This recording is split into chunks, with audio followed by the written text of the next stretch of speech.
very difficult to say how to do it. But yes, it is the point for consideration and for thinking. Now this is sub-rational.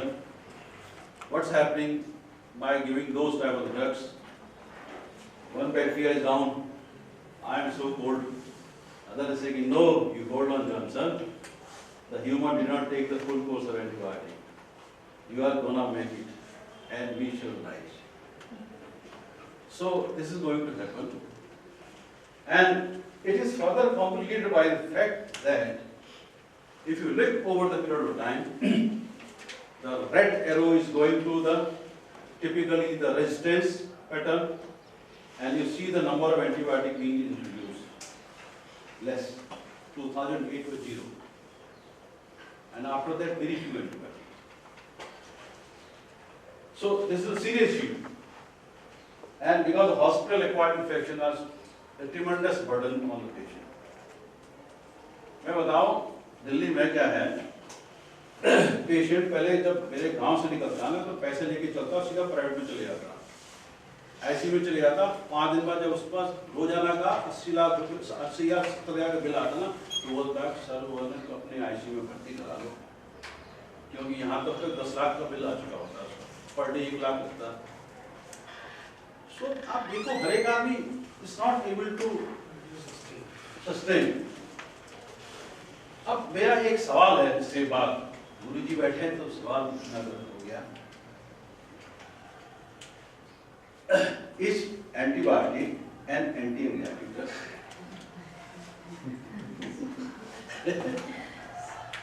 आप लोगों क्या विचार है? हाँ? ऐसे कौन सी ले लें? चलो आप कहने मैंने मान लिया, लेकिन कौन सा सीन होगा वो? मैं छोटी सी कहानी बताता हूँ। मेरे यहाँ मैंने एक स्टडी की है बड़ी सी, उसका भी डेटा नहीं निकाले, perioperative prophylaxis of antibiotic. तो नॉर्मली रिकमेंडेड है सिंगल डोज एंटीबायोटिक होती है। मैंने पूछा भाया कि कितनी देता, मैं तो भैया 5 दिन दूंगा ऑपरेशन के लिए। क्यों? कहा मरीज को कुछ हो गया तो मेरी इम्यूनिटी बेहतरी हो जाएगी। एक कोई प्राइवेट वाले से पूछा मैंने, कहा डॉक्टर साहब तो कोई रिस्क नहीं, सब वीआईपी पेशेंट है, यहाँ तो बत्ती बन जाएगी मेरी रेपुटेशन की। तो मेरा ये कहने का मतलब है, तो ये एंटी एंजाइटी है तो इसके लिए, it is anti anxiety for the doctor. Santosh है, मैंने एंटीबायोटिक चला दी, मरीज ठीक हो जाएगा, मैं खुश शांत। एंटीबायोटिक नहीं चलाए, एंक्सियस। अगर आपने जबरदस्ती पकड़ लिया, गाइडलाइन है ये करोगे तो दिल में जो है लगेगा गड़बड़ हो गया, मरीज के साथ तो बदनामी हुई। So that is just satire I want to put that the for treating patient it is an anti-anxiety. So these are the few issues I wanted to highlight.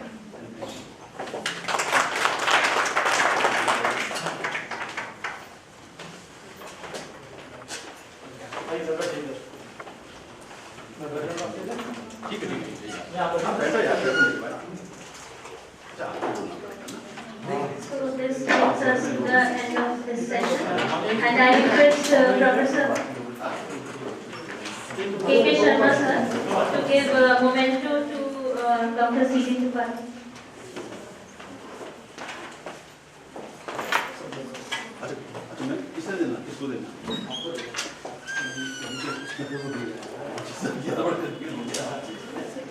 क्या है chairperson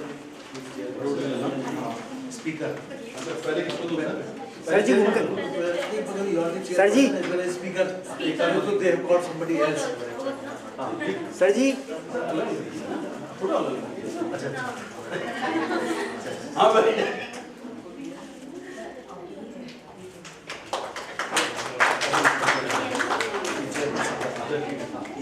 sir ji sir sir sir Now, our next chairperson and sir side हो जाओ अपनी सामने वालों को उधर से आप लोग से फोटो नहीं आया उधर प्लीज प्लीज आप अरे हमारी वजह से आप नहीं, आप फोटो आप आए नहीं। कोई बात नहीं यार, इसने तो ले लिया। नहीं आ तो गया पर ये इनके रिकॉर्ड के लिए है ना, स्पीकर है कि नहीं? हाँ, अच्छा, आप ठीक है, कहना इनकी ना, information मांगी, तो दे देंगे आप। थैंक यू हो गया एक और? ये सही था यार।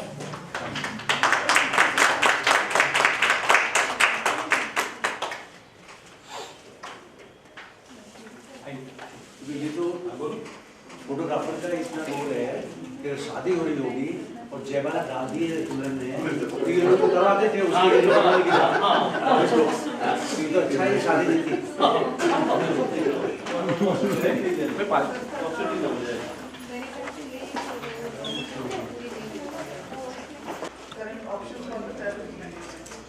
Now that we have done this, I just were discussing this perspective after discussing through our cardiologist in our institute, and after the subject discussion study to our postgraduates also, they have to just visit the CCUs and also just to have a look on those types of patients, their relatives, how the evolving therapies are needed in particular patients. So it has been seen that so many studies like PI, MI, and likewise, initial assessment is the most important key point for the better outcome for the patient likewise. So in spite of so many things, the assessment of the patient is most important aspect likewise. Overview of ACS. Now ACS has evolved as a useful operational term that refers to a spectrum of conditions compatible with acute myocardial ischemia or infarction that are usually due to an abrupt reduction in coronary blood flow. Out of this overview, the most important aspect is the delay between the first medical contact and the ECG should be less than 10 minutes. This is the most important aspect for the better outcome of the patient afterwards. Now this diagram shows about the progress of the condition, ST elevation, non-ST elevation and outcome of the patient likewise. So many things are there, that is non-cardiac etiologies are also there that should not be ignored same time. Now goals of the therapy for pharmacotherapeutic management based on 6 steps for the treatment. First of all, most important is the recognition of an ACS. Second is early and rapid assessment of the patient. Immediate management, that is the pharmacologist role. Timely reperfusion, that is the role of cardiologist. Risk stratification, that is the follow-up and all these things. And individualized care plan should be there for all patients for the chronic cardiac conditions and likewise. Now step 1 is recognition of ACS, acute coronary syndrome, and acute chest pain, with its characteristics, duration, persistence, as well as a symptom-oriented physical examination that includes most important aspect, that is systolic blood pressure, heart rate, cardiopulmonary auscultation of the patient by the physician, that should be within less than 10 minutes of the first contact. And then assessment of possibility of CAD. CAD, that is the radiation of pain, age, gender and other risk factor in the patient. And 12-lead ECG is the most important tool for the diagnosis or likewise for the commencement of the further treatment. Now blood work on admission, as we know very well, that is the cardiac troponin, that is T or I. Preferably we will prefer high sensitivity troponin, that is serum creatinine, hemoglobin, hematocrit. Hematocrit should not be less than 21% or should be 30%. Platelet count, blood glucose, lipid profile. And this is just recommendation of the treatment guidelines. In this, I will just want to show about the oxygen therapy. Oxygenation should not be started until the ejection fraction reduces 90%. And other nitrates, that is anti-angina treatment, beta-adrenergic blockers, that we will discuss one by one in brief. Calcium channel blockers, cholesterol management, and all these studies I have just gone through before making this perspective. AHA, American Heart Association studies, also the European and all these things. Step 2 is a early or rapid assessment of, or that is a diagnosis, correct diagnosis. There are 4 types of outcome for a patient. It could be STMI, it could be NST-ACS with ongoing ischemia, that is again typical. NST-ACS without ongoing ischemia, or hemodynamic stability. And last is NST ACS unlikely. This unlikely should not be left as it is, that we will discuss afterwards. Out of these four, third one has got the main role for the medical management, pharmacotherapeutic management, that is the unstable angina or NST ACS without ongoing ischemia is the main thing in our hand. Second is the early and rapid, that is the replication. Yes, step 3. So till step 2, we are just able to diagnose that this patient is, what type of treatment should be started to the patient. It is immediate management or evolving therapy, that is the name is given, that is as ischemia is going on, therapies are also being evolved in that way, likewise for a particular patient.